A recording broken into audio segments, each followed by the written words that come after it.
توی اغلب لغتنامه‌ها عشق به عنوان یه علاقه شدید قلبی معنی میشه. برای خود چیزه دبستان بودم بچه‌ش. من مسائل جنسی میدونستم چی اون موقع. غرور خوبی که این میاد بقیه به من توجه میکنن. چون همیشه دماغشو با پشت آستینش پاک میکرد. من اولویتم خیابون بود. دهه 70-80 یه مخالفید میتونید کامنت بذارید. یعنی تو معتقدی که عشق تو کل زندگی آدم فقط یک باره؟ من تا حدی مخالفم باهات. چیزی که به طرف مقابل داری میتونه سکسی باشه. عشق یک بار اتفاق نمیفته. ما اون آتشه رو داشتیم، اون انتظاره بود توی عشق ما. یه دختری جوری زد شونه من، گفت الان چیکار باید بکنم اصلا؟ برم نرم چی بپوشم چی بگم چی بود. اصلا تو اون موقع دوست دختر داشتی انگاری معتاد بودی. مزاحم تلفنی یعنی اینکه یکی تو اون خونه داره یه کاری میکنه. حالا همه پسرا خودشون نرا به در بودن. پرینت تلفن رو برم بگیرم. یه هفته بعد کاتمون یهو شنیدم که تو سپید رود غرق شده. نه نویسنده‌ای هست به نام آلن دوباتن.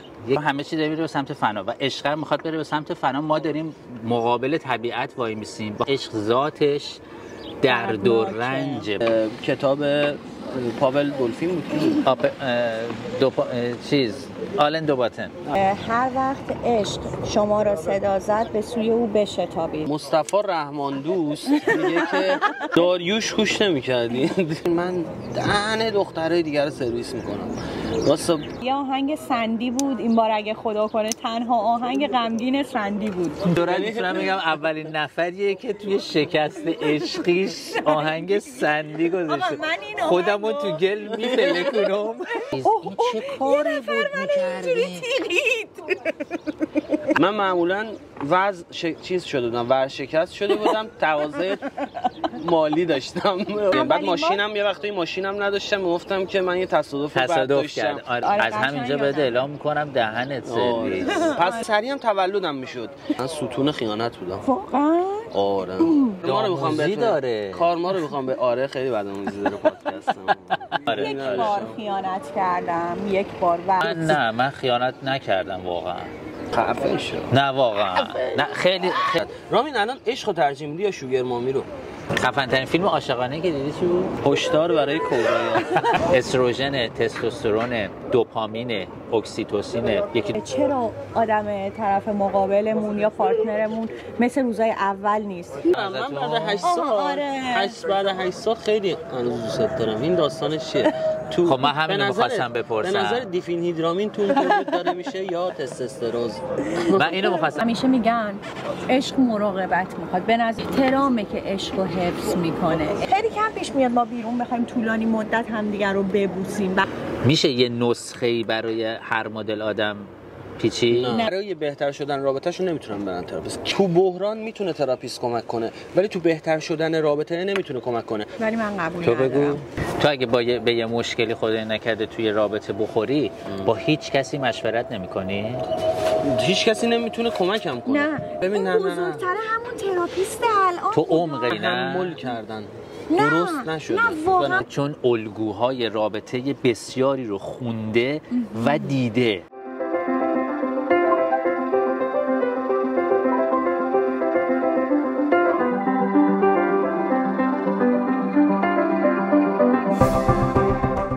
سلام، به اولین اپیزود از پادکست ساید افکت خوش اومدید. من سارا هستم، همراه فرباد و رامین اینجا هستیم تا در مورد مسائلی که ذهنمون رو درگیر میکنه و یک کوچولو ما رو به چالش میکشه باهاتون صحبت کنیم. نه مشاوریم، نه روانشناسیم و نه روانپزشک.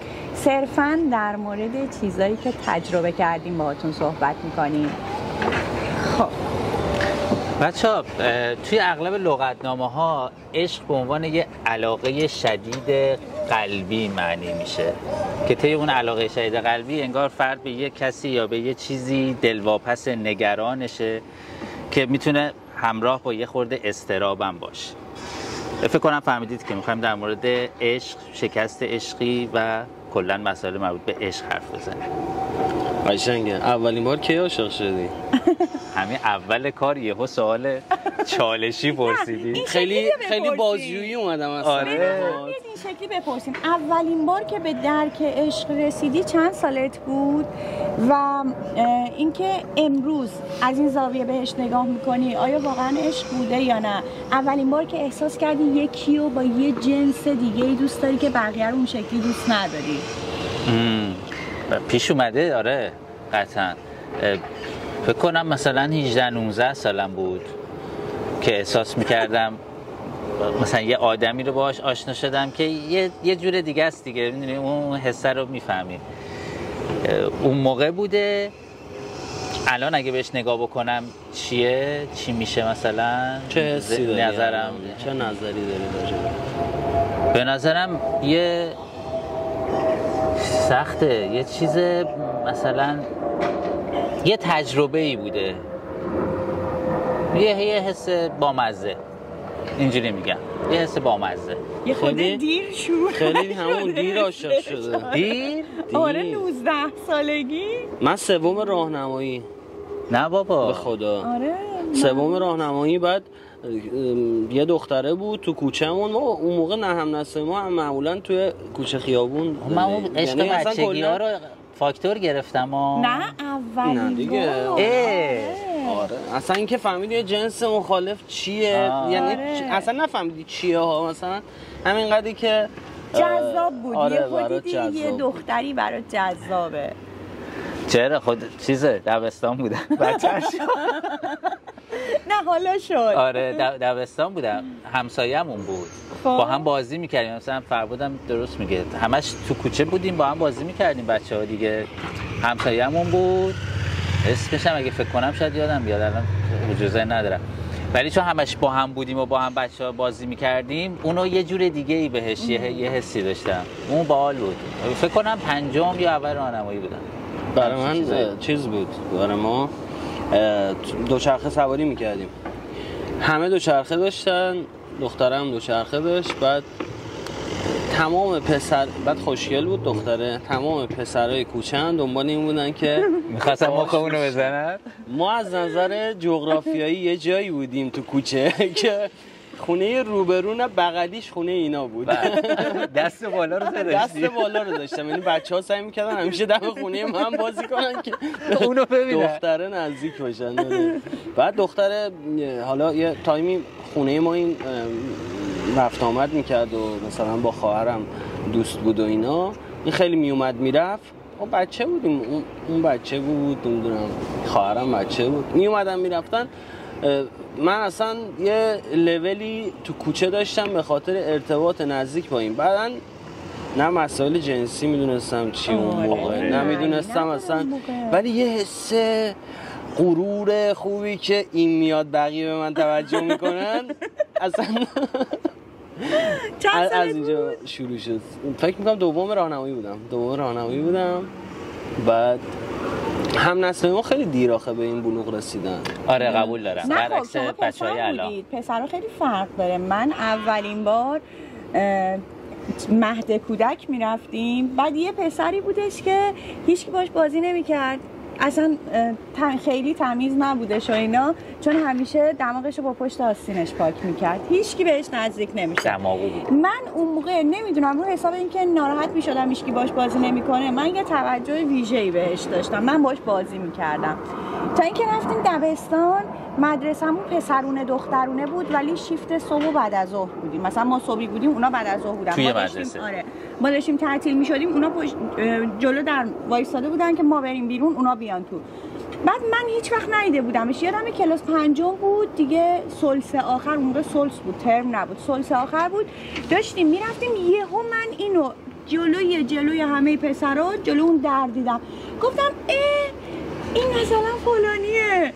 بعد اونم منو یه نگاه کرد، ولی حس کردم که نشناخته منو. اونجا اولین جرقه خوردش که چقدر خوشحال شدم، چه حس خوبی داشت اینا دوباره دیدم.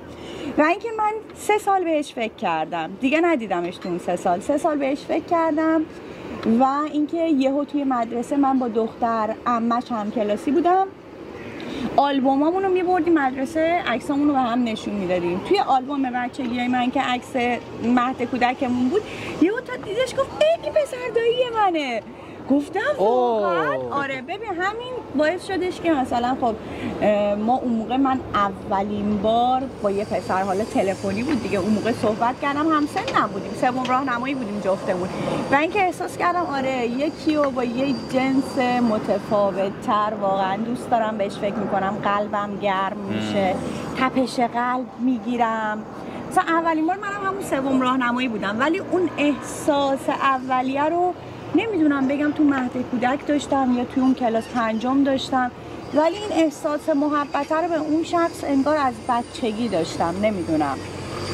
این از این کامنتی که داشتم اول این که خیلی زود بود تو مهد کودک. من اصلا مهد کودک هیچ ذهنیتی نداشتم نسبت به هیچ جنس مخالف. ببین شاید همون مثلا احساس میکردی، نمیدونم، شایدم توی مهد کودک اون احساس ناراحتیه بودش که هیچکی باش تو مهد کودک همش حس بازی رو داشتیم دیگه، بازی بکنیم. مثلا تو مهد کودک رفتی، من نرفتم. نه من دوستش داشتم. من فکر کنم آمادگی رفتم، فرق داشتن با آمادگی هم بعداً آمادگی بعد مهد کودک بود. مهد کودک برای بچهای خردسال بود، آمادگی دیگه برای وقتی بودش که تو قرار بود آماده شی بری مدرسه. چرا یادم نیست، ولی یکی اینا رو من رفتم میدونم. مهد کودک بود. زمان ما آمادگی رفتی احتمالاً من نرفتم. من اولویتم خیابون بود. یعنی بیشتر اصلا هم نسلای ما واقعا من به نظرم اون موقع ما هم بازیامون هم خیلی خیابونی تر، کوچه خیابون بودنامون باعث شد که خیلی چیزا رو، یعنی جامعه رو ما از اونجا یاد بگیریم نسبت به بچه‌ای الان که همش تو خونن بازی کامپیوتری میکنن یا اینا. ما خیلی از نظر اجتماعی آدمای بهتری، یعنی آدمای اجتماعی تری بودیم تا نسل جدید به نظر من. دهه 70 80 اگه مخالفید میتونید کامنت بذارید، چون میدونم الان همشون میگن نه، ولی اینو می‌خواستم بپرسم به نظرتون اون عشق زمان ما که ما کلا 60 با الان قطعاً که خیلی فرق کرده، چجوری فرق کرده؟ همون نگاه منم می‌خواستم بپرسم الان که بهش نگاه میکنید آیا اصلا حس میکنید اون عشق بوده یا نه فقط شروع یه بلوغ بوده؟ ببین نمیتونم بگم اصلا عشق قاعدتا نبوده، چون اصلا متر و معیارات بعد که سنت میره بالا فرق میکنه، ولی اولین حس جالب بوده. مثلا اولین باری که چه میدونم، مثلا اولین باری که یه سیگاری اولین سیگارشو میکشه، اون حسو شاید سالها بعد سیگار میکشه تا اون حس رو، یا کسی که معتاد میشه سالها اون میکشه تا اون حس اولو به دست بیاره، در صورتی که نمیشه. اینم برای من اولین حسه، اولین چیزیه که تو جنس حسیه که تو خودت حسش میکنی. یه حسه برای من، در این حد نمیتونم بگم اون اولین عشق میتونه باشه، چون اصلا نظر من اینه که تو روند تکاملت متر و معیارات عوض میشه. یه آدم 20 ساله وقتی که عاشق یه دختر میشه، نظر من اینه، عاشق یه دختر میشه، اون آدم تو 30 سالگی ممکن اصلا اون دختر انتخاب نکنه. یعنی تو معتقدی که عشق تو کل زندگی آدم فقط یک بار اتفاق میفته؟ و ببین عشق ممکنه چند بار اتفاق میفته، ولی درستن عشق به نظر من عشقیه که تو سن مثلا 30 سالگی که تو به بلوغ رسیدی، که از تب و تاب جنسیت افتادی، هورمونات روت غالب نیست، این موقع به سراغت میاد. و اگر تو اون تایم بتونی کسی رو دوست داشته باشی، بهش علاقه داشته باشی که نه صرفاً حس جنسیت، نه شرایط پیرامون، نه اون عدم پختگیت، تو اون تایم میتونی تو بگی من عاشق شدم و به این عشقم ادامه میدم. عشق 20 سالگی ممکنه متر و معیارات اگر با اون آدم مونده باشه، اگر نمونده باشه اتفاقا همون 20 ساله همش نگاش به اینه که کاش من با اون آدم دوره 20 سالگی میموندم. رامی من تا حدی مخالفم باهات، برای اینکه ببین کلا که عشق خیلی معنی عجیب غریبیه، یعنی هر مدلی بهش نگاه بکنی میتونی یه جور معنیش بکنی، چون تو همون عشق به معنی به جنس مخالف، یعنی عشق به خانواده، جنگل، طبیعت، خدا فلان اینا رو میذاریم کنار، خود اونم خیلی دسته‌بندی‌ها داره. مثلا ما یه عشق افلاطونی داریم، یه عشق بر فقط مبنای جنسی داریم، یه عشق فقط بر مبنای جلب توجه داریم. به خاطر همین به نظر من یه بار اتفاق نمیفته، تو هر مقطعی از بلوغ فکری آدم میتونه اون عشق اتفاق بیفته. یعنی امکان داره یک نفری عشق براش توی 50 سالگی اتفاق بیفته، به معنایی که خودش درکش بکنه ها، چون به نظر من خیلی درونیه. یعنی اگه من بگم من عشق تو 50 سالگی مثلا درک کردم، امکان داره برای نفر دیگه این عجیب و غریب باشه.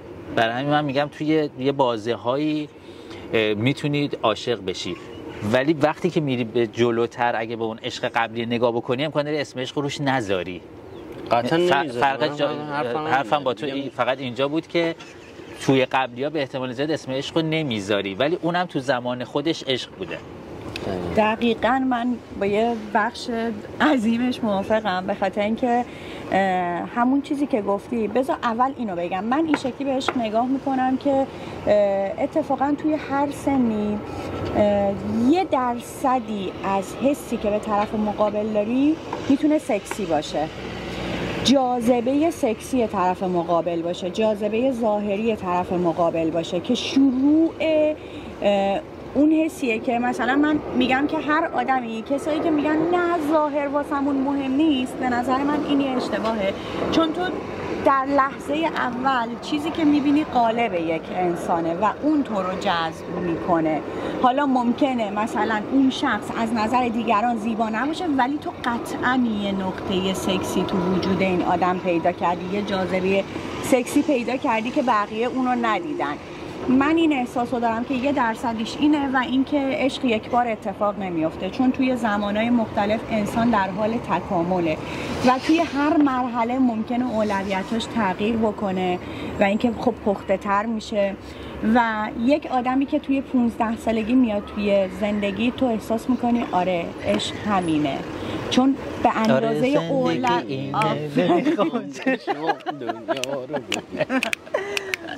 دقیقا همینه، فکر میکنی آره خودشه، به خاطر اینکه اندازه معیار و اولویت اون موقع تو درگیر احساست شدی. دوباره میری جلوتر، معیار تغییر میکنه و یه رابطه جدید و احساس میکنی نه من این آدمو بیشتر از اون حالا به این دلایل، به این دلایل، در حالی که خودتی که داری پخته تر میشی. اون عشق بوده، این عشق بوده، بعدی ممکنه عشق باشه، ولی فقط تویی که هی شخصیتت داره لول اپ میشه، هی به اون تکامله داری میرسی. من این شکلی به قضیه نگاه میکنم و جایی که استاپ میکنی، یعنی احساس میکنی نه دیگه این واقعا آخریشه، احساس میکنم روحته که دیگه به کامل ترین نقطه خودش رسیده. جواب سوال منو بده ندیدی. عشق به نظرتون زمان ما تفاوتش با عشقای بچهای الان؟ بچه الان آخه تجربهشو نداریم که نمیدونیم. نه ولی من میتونم جامعه میبینیم دیگه. به نظر من عشق زمان ما یه ذره دست نیافتنی تر بود. خب انگار مثلا وصال توش کمتر بود، رسیدن به اون مرحله آخره که رسیدن دوتا جسم بود خیلی سخت بود. ولی امروز احساس میکنم خیلی اصلا جنس عشق تغییر کرده. خیلی راحت دوتا آدم به اولین چیزی که نسبت به هم میرسن جسمه. خب آره. ما یه چیزایی و یه احساسایی فکر میکنم زمان ما تجربه میشد که الان دیگه اونا یا خیلی زود طی میشه، خیلی کوتاه عمر اون احساسه، یا اینکه اصلا تجربه نمیشه. ما اون آتشه رو داشتیم، اون انتظاره بود توی عشق ما، ولی الان فکر میکنم زیاد اون انتظاره معنی نداره. نیست. آره نیستش. فکر میکنم من این شکلی آره. نگاه. این که قبلا سخت‌تر بود و واقعا هم سخت‌تر بود، یه خاطره بگم. فکر کنم سوم راهنمایی بودم، از دبیرستان اومدیم بیرون، سوار اتوبوس شدیم بریم به سمت خونه. مثلا 2-3 تا ایستگاه جلوترم یه دبیرستان دخترانه‌ای تعطیل شد، اونا هم اومدن توی اتوبوس و خب ما چون همیشه توی بازه زمانی با هم تو مسیر بودیم، خب قیافه‌های یه سری آشنا بود. من که تو ایستگاهی بود که بعد پیاده می‌شدم برم خونه، یه دختری جوری زد شونه من، گفتش که ساعت 5 میشناختمش ولی فکر نمی‌کردم که بخواد بیاد سمت من. گفتش که ساعت 5 بیا فرنگسرا. بعد من اینجوری برگشتم یه نگاه همینجوری کپ کردم و گفتم باشه. آقا من رفتم خونه، اصلا یه حالت کلپسی، الان چیکار باید بکنم؟ اصلا برم نرم، چی بپوشم، چی بگم، چی شد اصلا؟ این که میخوام بگم خیلی سخته. من خودم رو آماده کردم، رفتم ساعت 5 دم در فرهنگسرا هم زمان ما شلوغ بود، همه می اومدن درس بخونن و کتابخونه و اینا. خب خیلی هم می اومدن دختربازی میکردن دیگه، و انگار که من نمیکردم. آقا من وایستادم 10 دقیقه، یه رو، نیم ساعت، دیدم نیومد. گفتم این ما رو اسکل کرد، فکر کنم ایسکامونو گرفته بود. فکر کنم یه 1 ساعتی وایستاده بودم. فربود یه پسره اومد سمتم، گفتم که داداش ببخشید این فرهنگسرا همین یه در رو داره دیگه. گفت نه دیگه، یه دونم اون سرشه. من همینجوری موندم، گفتم مرسی خیلی ممنون. بعد رفتم اون سر، اونجا هم یه مدت وایستادم و گفتم که خب این احتمالاً اون ور بوده و همینطور هم بود. یعنی مثلا دفعه بعد اون بنات مثلا تو اتوبوسی روشش کرد اون ور رو، اینا گفتم وای بنده خدا. یعنی ببین ساده ترین توضیح بدی؟ نه واقعا نرفتم توضیح بدم. البته ماها خیلی استرس آره من اصلا نمیدونستم چیکار باید بکنم که اصلا برم مثلا بهش توضیح هم بدم، ولی فکر کنم الان طرف خیلی راحت میاد اینو مطرح میکنه. خیلی اعتماد به نفس بالایی نداشته. قبول دارم. آره و نگاه جامعه خیلی بد بود. اصلا تو اون موقع دوست دختر داشتی انگاری معتاد بودی. واقعا همینطوره. آره از نظر خانواده، بابا من پسر بودم، تلفن رو یک زنگ میزد خونه قطع میکرد، بابام به من چپ چپ نگاه میکرد. گفتش که کیه که این دوست دختر پیدا کرده و داره. مثلا مزاحم تلفنی یعنی اینکه یکی تو اون خونه داره یه کاری میکنه. بله اصلا نگاه خانواده‌ای بود که اگر با یه دختر دوست بشه مسیر زندگیشو گم میکنه. نمیدونم چرا این فاز تو معمولا تو خانواده ایرانی بود که اگر طرف با یه دختر دوست شه قاعدتاً فرض آوری میذاشتن دختر مناسبی نیست، اینا از راه میخواد به در کنه و حالا همه پسرها خودشون از راه به در بودن. آره دقیقاً چیزی. یه کلمه استرس آور در مورد اون زمان بهتون میگم، حتما احتمالاً براتون پیش اومده، برای دخترها خیلی سخت تره. پرینت تلفن رو برم بگیرم. وای پسر چی؟ دختر چیه؟ پسر من خودم استرس می‌کردم. اعمال بود. برم پرینت تلفن رو بگیرم معلوم بشه. آیدی کالر اومد. آیدی کالر هم خیلی سم بود. ولی من اگه بخوام بگم چی شد اون ماجرا، ما با هم دوست شدیم و دقیقاً همون نگاهی که تو گفتی خانواده ها داشتن که مثلا دختره داره پسرمون رو از راه به در میکنه، خانواده اون چنین حسی داشتن. خب هر دوتامون بچه بودیم، نگران بودن. تو زمان ما خانواده من کاملا در جریان بودن و اینکه به من این آزادی رو داده بودن برای اون زمان. مثلا حواسشون بود این شکلی نه، خودشون رو خیلی وقتا میزدن به اون راه، ولی شیش دنگ حواسشون به هم بود که باز به قول اون موقع از راه به در نشم، یعنی تحت نظارت بود همه چیز. ولی چون خانواده اون دوست نداشتن ما کات کردیم و یه هفته بعد کاتمون یهو شنیدم که تو سپیدرود غرق شده. نه و اینکه اون شاید اولین شکست میشه گفت عشقی این همون مهد کودکیه بود. نه دقیقاً میتونه یه شکست بد باشه. آره من یادم وقتی گوشی تلفن رو برداشتم همون دختر عمش که هم کلاسیم بود بهم گفتش که چقدر فلانی رو دوست داشتی. من نمیتونستم صحبت کنم چون خانوادم روبروم نشسته بودن. بله خیر جواب آفرین. صدای جیغ و داد زیادم میومد. گفتم چطور؟ گفت فقط بگو. گفتم بگو میشنوم. برگشت گفت فلانی مرد.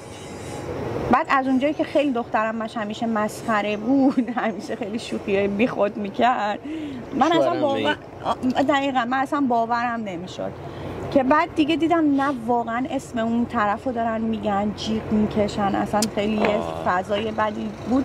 من همونجا گوشی تو دستم دیگه نفهمیدم چی شد که یهو به هوش اومدم، دیدم سرم تو بغل پدرجونمه و اینکه بعدش فکر کنم گوشی رو گرفته بودن، پرسیده بودن چی شده چی نشده. بعد دیدم پدرجونم موهامو همینطور هی نوازش میکرد. خیلی زاویه دیده بزرگترا رو دوست دارم تو این موقعیت‌ها که مثلا چون خودمونم که ما هم حس نکردیم، حالا بچه نداریم که بگیم مثلا بچه‌مون اگه عاشق شد و شکست خورد رفتار ما در مقابلش چی میتونه باشه. خیلی زاویه دیده اونا رو دوست دارم بدونم و اون لحظه اون حمایت و حامیه بودنه خیلی جالب میتونه باشه و چقدر میتونه تاثیرگذار باشه تو شخصیت طرف. نه خانواده‌ام تو اون تایم خیلی حمایتم کردن، واقعا از لحاظ روحی خیلی شرایطمو درک کردن، خیلی دل به دلم دادن. واقعا روزای سختی بود، خیلی حس عجیب غریبی بود. حالا من بر خودم رو تعریف کنم که چی شد. من چون بر حسب موقعیت جغرافیایی خونمون نسبت به زاویه خونه اونا باهاش دوست بودم و ارتباطم خیلی بیشتر از بقیه پسرا بود. البته بقیه پسرا هم باهاش دوست بودن، نمیدونم یه موقع یه جوری بود که همه باهاش دوست بودیم ولی من بیشتر دوست بودم، یعنی به خاطر اینکه ما درصد بالاتری درصد شانس بالاتری داشتم. بعد خونه رو که ما عوض کردیم دیگه اون موقعیت از دست دادم، مثلا 2 تا کوچه رفتیم بالاتر، بعد هی تلاش میکردم برگردم دوباره تو کوچه خودمون. موقعیت از دست دادم و رقیبان موقعیت من رو بودن، صدرنشین شدم. به صدر جدول رسیدم، من رفتم میانه‌های جدول. خب همین سختیاشه دیگه. مثلا الان این اتفاقا نمیفته. مثلا زمان خاطره من اگر الان بود که خب من زنگ میزدم به دختری میگفتم کجایی، میگفت فلانجا. یا اگر تو 2 تا کوچه بالاتر بودی هیچ اتفاقی نمیافتاد، با هم در ارتباط بودید، قرار میذاشتید. ما نسل ما گم کردن آخه، ما همدیگر هم گم کردیم. تو الان چقدر از دوستای مثلا دبستان یا راهنمایی تو الان باشون کانکتی؟ صفر. واقعا خیلی وقتا میرم تو اینستا واقعا به خاطر اینکه بود که شهرتون کوچیک بود ولی من همه رو گم کردم. من شهر کوچیک نه، من دلم واسه اون دوستیای ناب، اون دوستیای اون حسای ناب خیلی تنگ میشه. میرم مثلا سرچ میکنم، بعضیاشونو پیدا میکنم، بعضیاشونو پیدا نمیکنم. نه با خیلی هاشون هم اتفاقا من در ارتباطم. من ولی چون سوشال مدیا نبود ما هم دیگه رو گم کردیم. من کاملا صفر. یعنی اصلا اونا رفتن سمت زندگی‌های خودشون دیگه، اصلا اون موقع ما چیزی نبود که ما بتونیم فالو کنیم طرفو که چی کار داره میکنه. در ادامه پیداش گم شد، رفت تو زندگی به سمت چیز و این قضیه خیلی بد بود. یعنی یه نویسنده هست به نام آلن دوباتن، یه کتابی داره به اسم مصائب عشق. یه چیز خیلی جالب میگه که ما همه انتظار داریم عشق یه چیز جذاب و باحال و کولی باشه. حالا من کاملا مضمون اون رو به یه حس قشنگی باشه ولی در واقع اصلا این شکلی نیست. حالا چرا دلیل آورده که این شکلی نیست؟ میگه که هر چیزی تو طبیعت میره به سمت فنا و میره به سمت نابودی.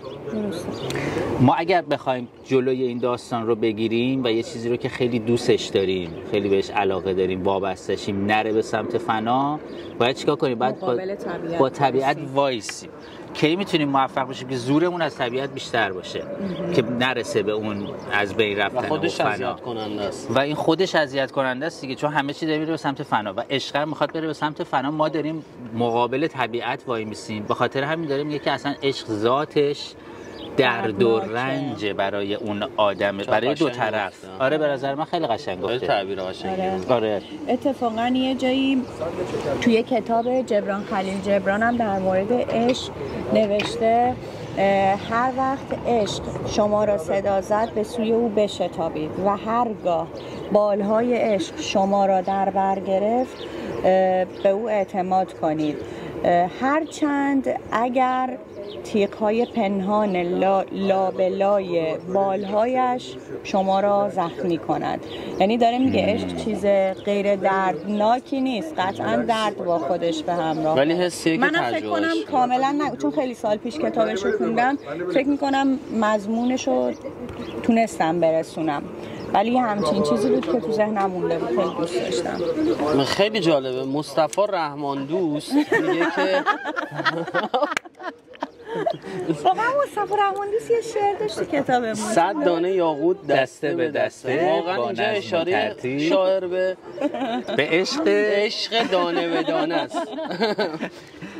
یعنی عشق باید دانه به دانه داشته باشه ازش.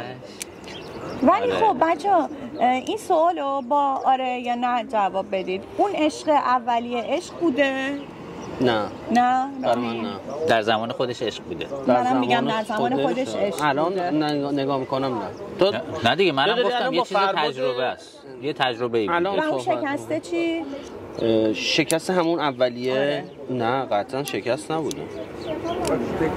باز همون جواب قبل هم میدم، در زمان اون موقع هم شکست آره. بوده. آره. شکست من یه چیزی سختی هم بپرسم بوده. ازتون، مثلا خب بالاخره بعدش یه شکست پیش اومده، چی جوری شما خودتون رو ریکاوری کردید؟ چقدر زمان برده این ریکاوری کردن؟ قشنگه. تو بگو. من یادم طول کشید، خیلی طول کشید.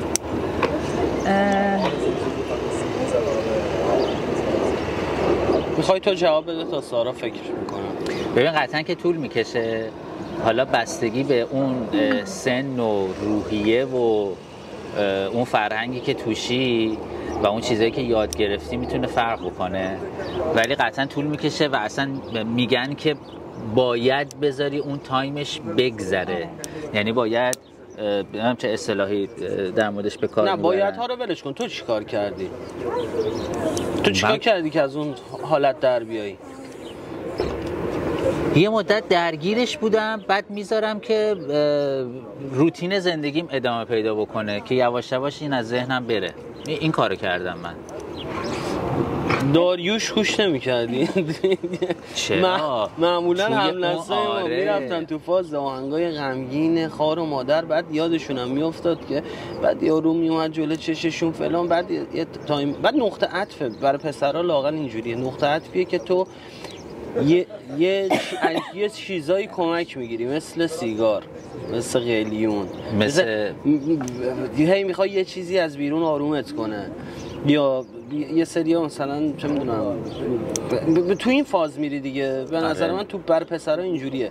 بعد یه تایم خودت ریکاور، بعد میخوای دهن دنیا رو سرویس کنی، میری به جنگ دنیا، میگی من این مثلا به من اینجوری شد، ببین من دهن دخترای دیگر رو سرویس میکنم، واسه مثلا این با من این کارو کرد، بذار من یه دهنی سرویس کنم از بقیه.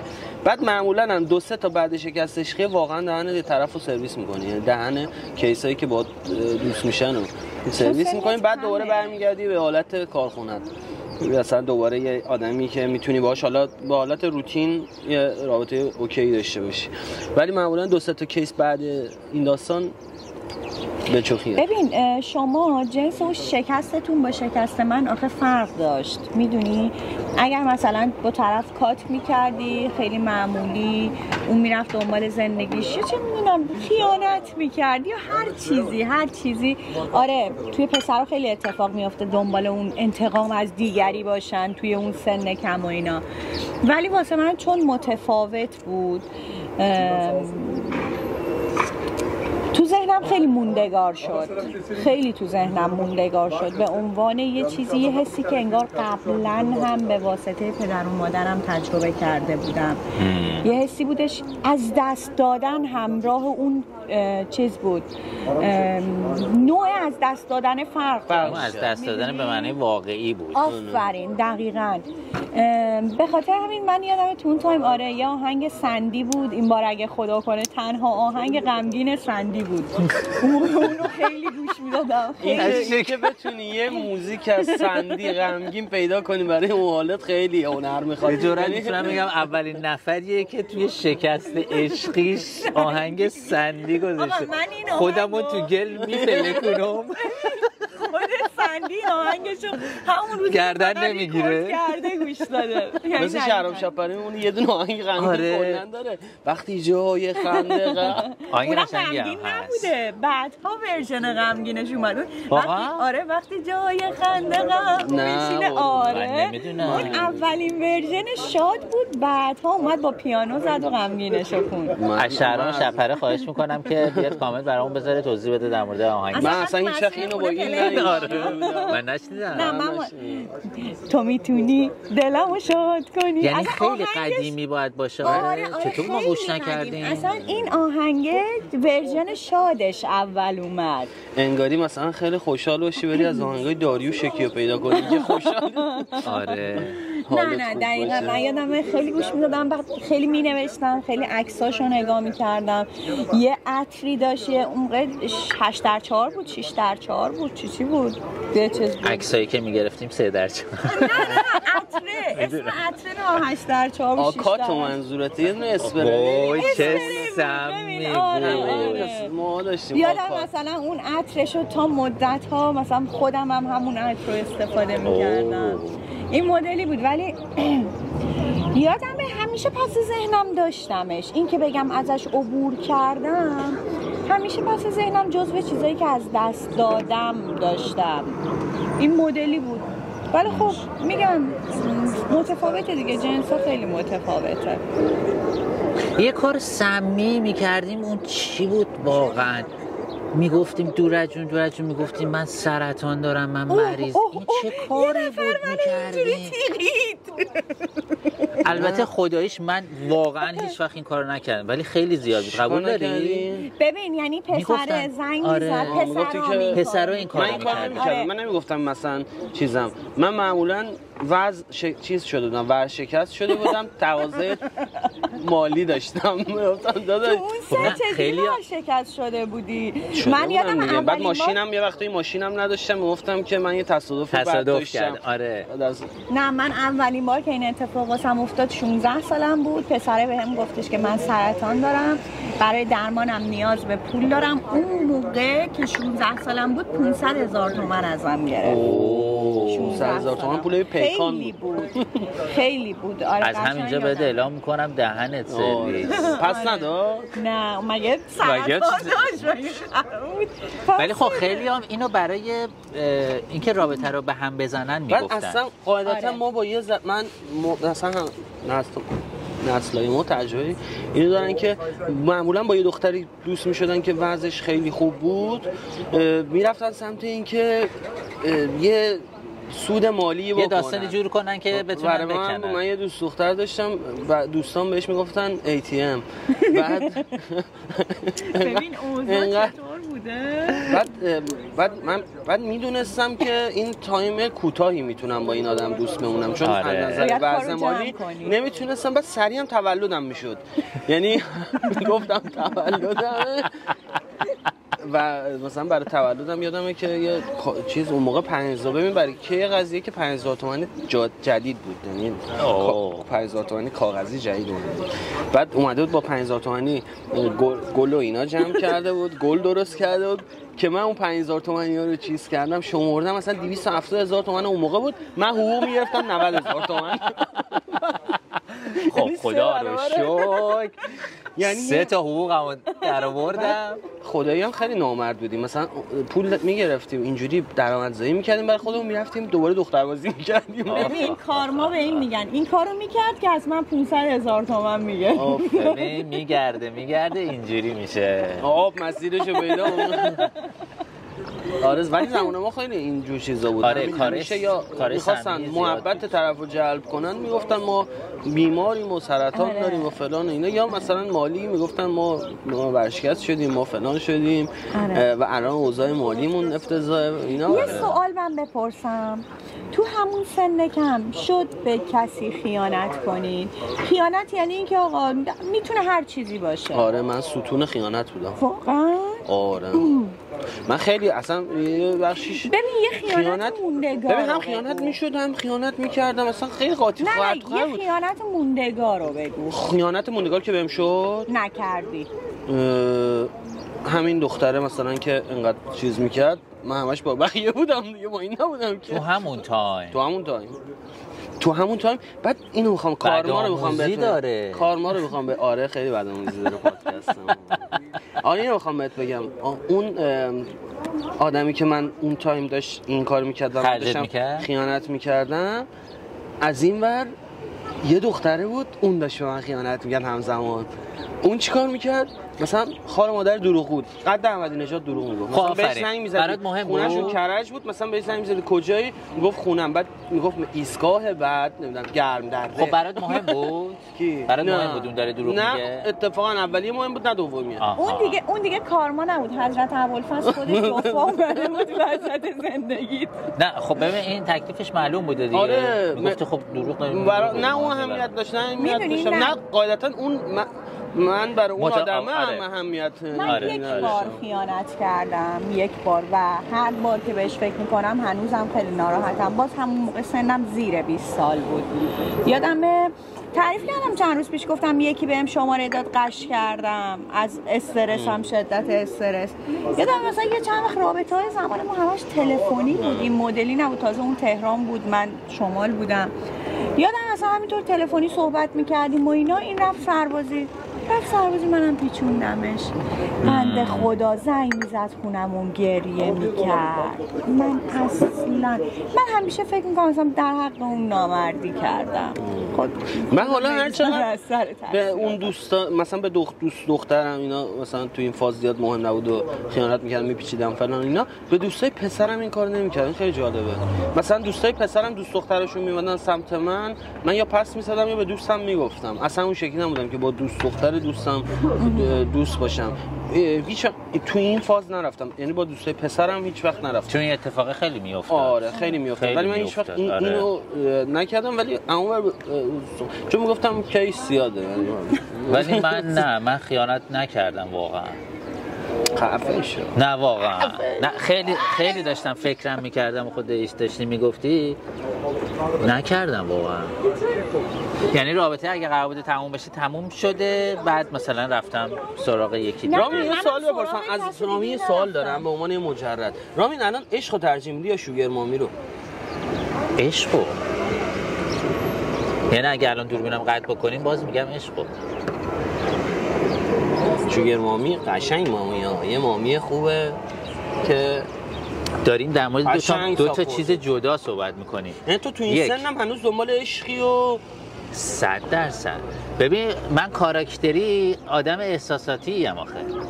من متولد مهرم، آدم احساساتی ام، آدمی ام که با احساسم خیلی میرم جلو. برای همین مثلا اون شویره اونقدر برام جذابیت نداره. شاید اوائلش جذابیت مادی داشته باشه، ولی مطمئنا نه عوضش نمیکنه. ولی نیمه خالی وجودتو پر نمیکنه. خیلی نیمه خالی میمونه، میدونی یه درصد خیلی زیادیش خالی میمونه که به نظر من الان تو این سن اشتباهه. اتفاقا شوگر برای سن رامین نیست، برای همون موقع است که گفتم روح به تکامل نرسیده. آفرین. برای سن کمه. چرا یه مثلا دختر 18 ساله راحت تر یه شوگر میزنه، یه پسر 20 ساله راحت تر با یه شوگر تا یه دختر مثلا 34 5 ساله؟ آفرین. به خاطر اینکه اولویت و معیارای پخته تری ندارن، یعنی هنوز جا داره تا اولویتاشون پخته تر شه. الان تو سن ماها من تا الان ندیدم کسی هم سن و سال ما باشه مثلا با 36 7 سال سن با کسی. چرا من دیدم؟ چرا من ندیدم. میخوای بگم تو هم دیدی؟ ببین من یه چیزی اعتقاد دارم توی این، حالا هی هم داریم سن رو میگیم، امکان داره یکی بگه که آقا ربطی به سن نداره، ولی تا یه حدی ربط داره. مثلا دیگه تو سنای 30 به بالا به نظر من اون آدمه باید به اون کاراکتر و استایلی از خودش رسیده باشه که بدون دنبال چی میگرده، به ثبات رسیده. آره قبلش اصلا اشکالی نداره به نظر من اگر آدم بخواد مدل‌های مختلف رابطه رو، معیارا رو عوض کنه، مدل‌های مختلف رابطه رو امتحان بکنه. آره رابطه فقط بر مبنای سکس اصلا اشکال نداره. صرفاً شوگر که میگن به جنبه مالی، این که یه آدم سن بالا وضع مالی خوبی داشته باشه که بخواد مثلا در ازای یه سری چیزا ساپورت کنه طرف مقابل رو. گاهی وقتا میبینی یهو مثلا میبینی رامین با 38 سال سن یهو ممکنه عاشق یه خانومی با 45 سال سن بشه مثلا، ولی اون خانوم وضعیت مالی خاصی نداره، ولی روحش میگه آره اوکیه، این همون آدمیه که از لحاظ روحی همون نیمه خالی رو پر میکنه. اون دیگه شوگر نمیشه. آره اون شوگر نمیشه. این دیگه به اون چیز تلاقی احساسه به نظرم ختم میشه. به نظر من نمیدونم. خفن ترین فیلم عاشقانه که دیدی چی بود؟ همین الان بزنم. خفن ترین فیلم عاشقانه‌ای که دیدم هشدار برای کودایان. صبر کن فکر کنم، خیلی سوالت یه دفعه بود. تو به ذهنت میرسه فیلم ببین عاشقانه؟ من فیلم عاشقانه، من پرتقال خونی رو دوست داشتم اون موقع. شاید باورت نشه الان فیلمش یادم نیست که راجبه، ولی مدل عشق اون حامد بهداد بود فکر کنم. به چیزو خیلی دوست داشتم و نیوش زیغمی بود. آره بعد فیلم عاشقانه من ندیدمش. خودم دارم دنبال جوابش میگردم. ولی نه، من اتفاقا الان یه چیزی تو ذهنم هست. من اگه بخوام بگم خفن ترین فیلم عاشقانه ای که دیدم که از شروع، یعنی اون جرقه تا اوج گرفتن عشق و سقوط عشق که چند وقت پیش در موردش صحبت میکردیم دیدم، بیترمون بود به نظر من. قشنگ تو اینجوری رو میبینی، فراز و فرود و یعنی نقطه استارت تا پایان رو میبینی قشنگ. پیشنهاد میکنم بچه‌ها اگه ندیدن. آره. به نظر من بیترمون خیلی فیلم منو بچه‌ها نبینن، حتما باید ببینن. ببین تو همه چیز انگار تو این فیلم میبینی. پرتقال خونی قشنگ. پرتقال خونی تو اون زمان من یواشاش داره یادم میاد جزو فیلمای خوب و تابو شکن اون زمان بود. من ندیدم. آره فیلم باحالی بود. من چیزو دوست دارم، خیلی فکر کنم کلیشه‌ایه ولی واقعا دوستش دارم، لاو استوری رو. ولی مدل فیلم بیترمون و نگاهش به عشق اصلا بی‌نظیره. خیلی خفنه. خیلی متفاوته. بیترمون اثر کیه؟ پولانسکی. رومان پولانسکی. یه فکت دیگه بگم. لحاظ علمی این خیلی جالبه که این حسی که عشق ایجاد میکنه یه فکت علمی هم داره، یعنی اتفاقی واقعا میفته. میگن تو زمانی که یه نفر رو میبینی و احساس میکنی حال کردی باهاش، خوشت اومده، بهش ابراز عشق میکنی، یه سری هورمونا تو مغز فعال میشن که کارهای دیگه ای هم دارن، خیلیشون میدونیم. استروژن، تستوسترون، دوپامین، اکسیتوسین، یکی دو تا دیگه هم هست. اینا شروع میکنن به ترشح کردن، باعث اون حال باحالی به تو میشه که داری با اون آدم ارتباط داری. بعد جالبیش میدونی چیه؟ مثلا وقتی که این رابطه تو مسیر رابطه جنسی و سکس داره میره، بیشتر اون استروژن و تستوسترون است که داره ترشح میشه. وقتی رابطه دوام پیدا میکنه، به یه بلوغی و ثباتی میرسه، اون اکسیتوسین است که داره بیشتر ترشح میشه. و وقتی که نشاط و شادیه، اون دوپامین است. دوپامین کلا شادی آوره دیگه. مثلا وقتی بغل میکنی، یکی رو بغل میکنی، وایب خوبی میده، دوپامین داره ترشح میشه توی مغز. دیفینهیدرامین که دیفینهیدرامین زمانیه که تو دچار شکست عشقی شدی. سوالی بود که برای من و داری خانسا رو میچاقی، داریوش گوش میدی.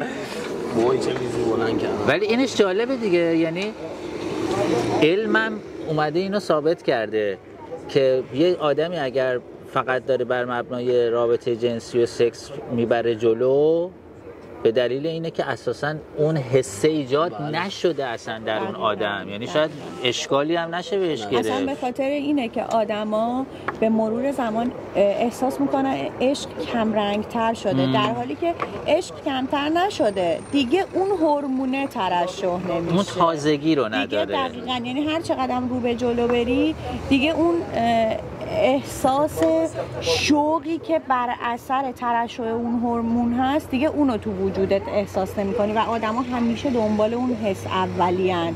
خیلی‌ها این مشکل رو دارن. آره چرا آدم طرف مقابلمون یا پارتنرمون مثل روزای اول نیست؟ هیچ آدمی نمیتونه این، اگه بخوای علمی بهش نگاه کنی، مثل روزای اولش باشه، چون یه جای دیگه هی میاد پایین و اینکه ترشح شاید حتی متوقف شه.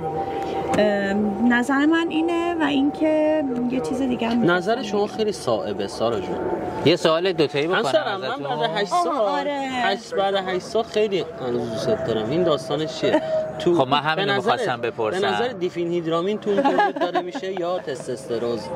من اینو می‌خواستم بپرسم چی باعث میشه که تازه بمونه رابطه؟ چون شما دوتا کاپلایی هستید که ببین بیشتر از همه به من نزدیکین. نسبت به من و سارا میتونیم با هم دیگه رفتار درست داشته باشیم. یعنی نظر من اینه، ما یه بخشی دوست داشتنمون، حسمون، ما هیچ وقت با هم دیگه بی‌احترامی نکردیم، هیچ وقت احترام با هم دیگه بد صحبت نکردیم، با هم دیگه با توهین نکردیم و احترام گذاشتیم هم دیگه.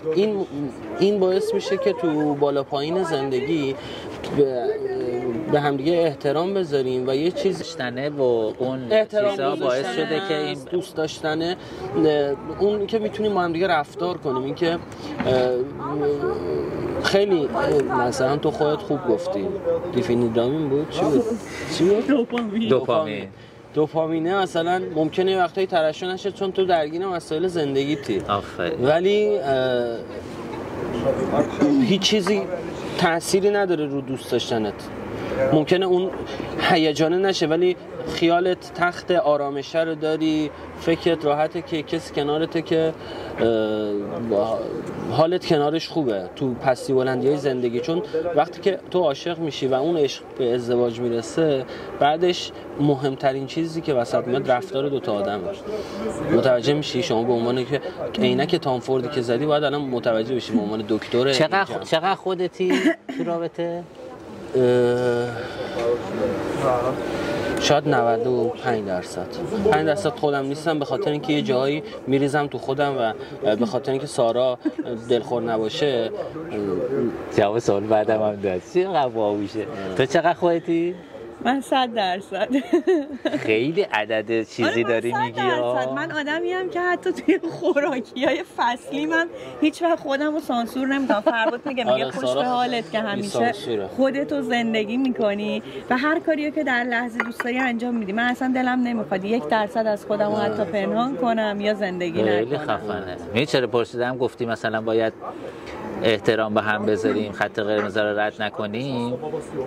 این سخته برای اینکه یه سری‌ها شاید میان خودشونو سانسور میکنن برای اینکه بتونن احترام بذارن. اون فکر کنم خوب نیست، نه؟ یعنی یه جایی گندش در میاد. 5% این اتفاق برام میفته. نه حالا 50 که اوکی، مثلا ناراحت میشم از قضیه ولی بیانش نمیکنم. اون 5%یه که سارا بیان میکنه. اگه یکی درصد خیلی بالایی داره فکر کنم یه جایی گندش در میاد. نه دیگه چیز میشه، یه جایی معلوم میشه. میدونی چی رامین، مثلا من وقتایی که از فرباد ناراحت میشم این شکلی نیستش که سریع بگم آره تو فلان کارو کردی، من از فلان کار، منم سکوت میکنم، فرباد سکوت میکنه و اتفاقی که میفته من میرم توی اتاق، فرباد توی اتاق دیگه، تو چت واسش مینویسم.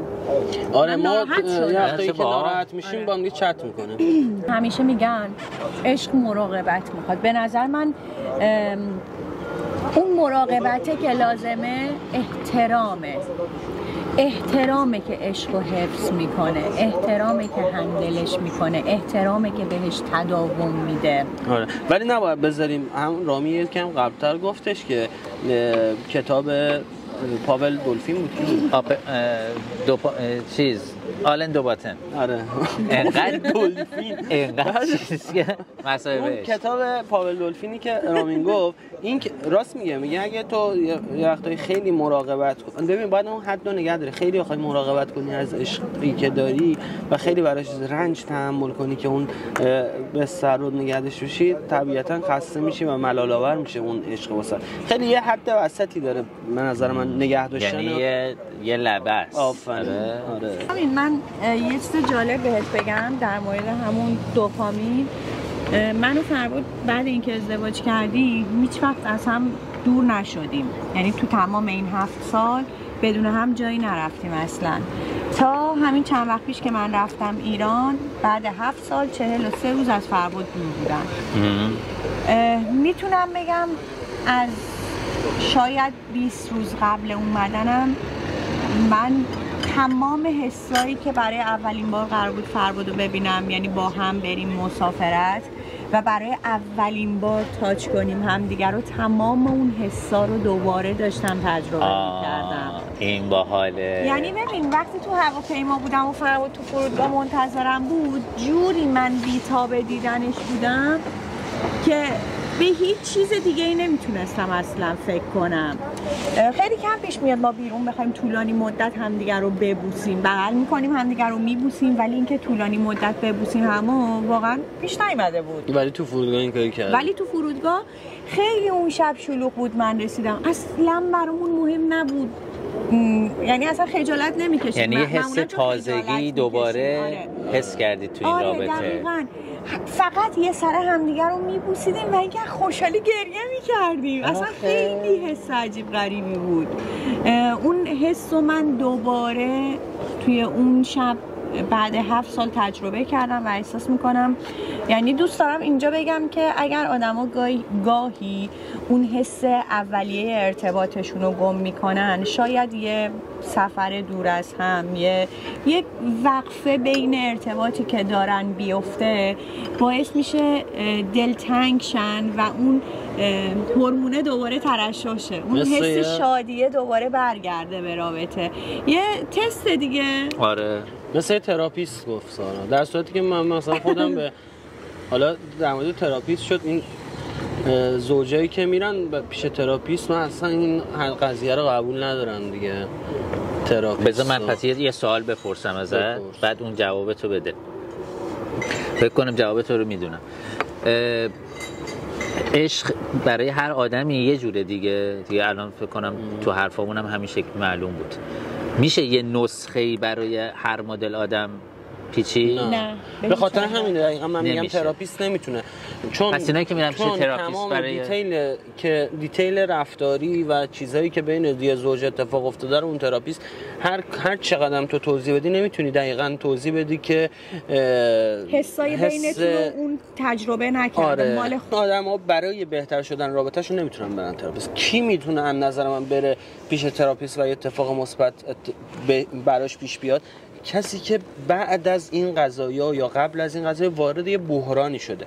تو بحران میتونه تراپیست کمک کنه، ولی تو بهتر شدن رابطه نمیتونه کمک کنه. بحران برای بعد از جدایی، برای بعد از اتفاقی که افتاده، نه وقتی که اون دو تا آدم با هم دیگه مشکل دارن، به یه مشکلاتی خوردن تو زندگی و میرن پیش تراپیست که تراپیست کمکشون کنه. من اینو قبول ندارم. به نظر من نمیتونه اون کمکی و اون رابطه رو بتونه بهتر کنه. نظر شخصی منه.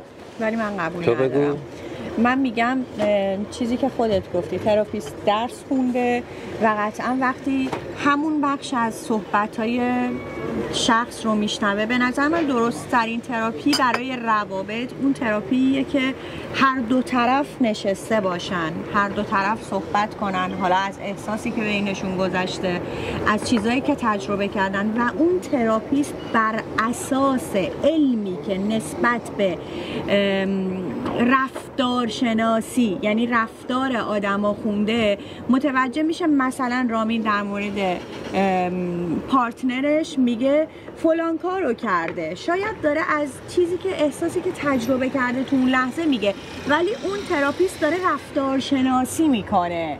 یعنی حتی میتونه متوجه بشه که این درست نمیگه یا داره دروغ میگه. اصلا نه کاری به درست و دروغش ندارم، داره ریشه رفتار پارتنر رامین رو در میاره و همونطور که رامین صحبت میکنه داره ریشه رفتار تو رو در میاره. یعنی به اون ریشه به نظر من میرسه تراپیست.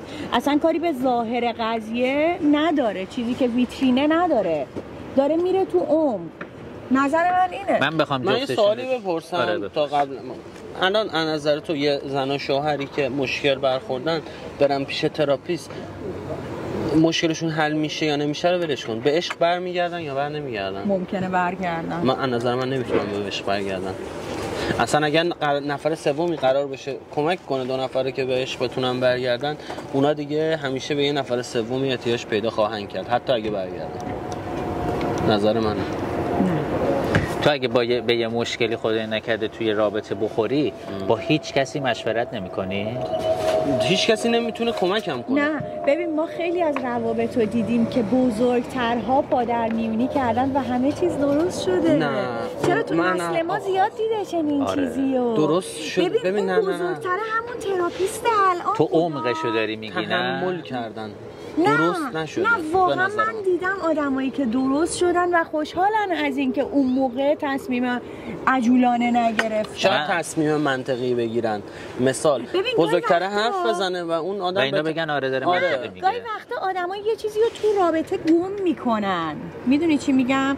بعدی شخص سوم باعث میشه دوباره پیداش میکنن. اتفاقا به نظر من اینطوری که همیشه اینجوری نیست که به عشق برنگردن، خیلی وقتا میتونن به عشق برگردن. من نظر شخصیمو بگم، بعدش تراپیستای عزیز میتونن از خودشون دفاع بکنن، کامنت بذارن.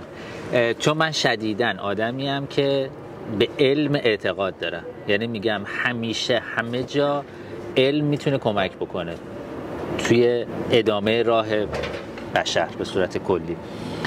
اگر یعنی میخوام دو تا فکتای شما رو با هم یکیش بکنم، زرنگی کردم آخر میگم، اگر اون دو نفر آدم به اون بلوغ رسیده باشن که واقعا خودشون رو بیان ارائه بدن به اون تراپیست، یعنی سانسور نکنه خودش رو، قضاوت الکی نکنه، برداشت الکی نداشته باشن، بیان صحبت بکنن با هم و چه بهتر که دوتایی در کنار هم باشن. که البته بعضیا میگن که مثلا تراپیست خودش نظر میده، میگه شما جدا بیا، شما جدا بیا، بعد با هم بیا. به نظر من فربود میتونه تراپیست نسخه درستی براشون بپیچه، چون الگوهای رابطه بسیاری رو خونده و دیده. اگر اون دو نفر سانسور نکنن خودشونو، اگه سانسور بکنن اصلا فایده ای نداره، اصلا فایده ای نداره، برای اینکه اون یه چیزی میگه، اون میره کار خودش میکنه، اونم کار خودش میکنه، بعد میگن نشد، ما موفق نشدیم. و شاید برسه به اونجایی که یارو داره تحمل میکنه، میگه خب بذار بگذره دیگه. ولی جوانبینی من اینه که تاثیر اونقدر نمیتونه بذاره. حالا anyway خیلی خوشحال میشیم که در مورد تمام حالا بحثایی که کردیم با هر کدومش که مخالف بودید یا موافق بودید، شما نظرتون رو بگید بهمون. حالا شاید تو اپیزودهای دیگه در مورد نظراتی که شما واسمون کامنت میکنید صحبت کنیم. من دوست دارم بدونم نظر بچه‌ها چیه. منم دوست دارم بدونم چقدر. بله خواهش می‌کنم. خیلی خوشحالیم که تو این اپیزود با ما همراه بودید. تشکر میکنم از پاول دولفین و رامین درویش که با کتابشون اینجا حضور داشتن.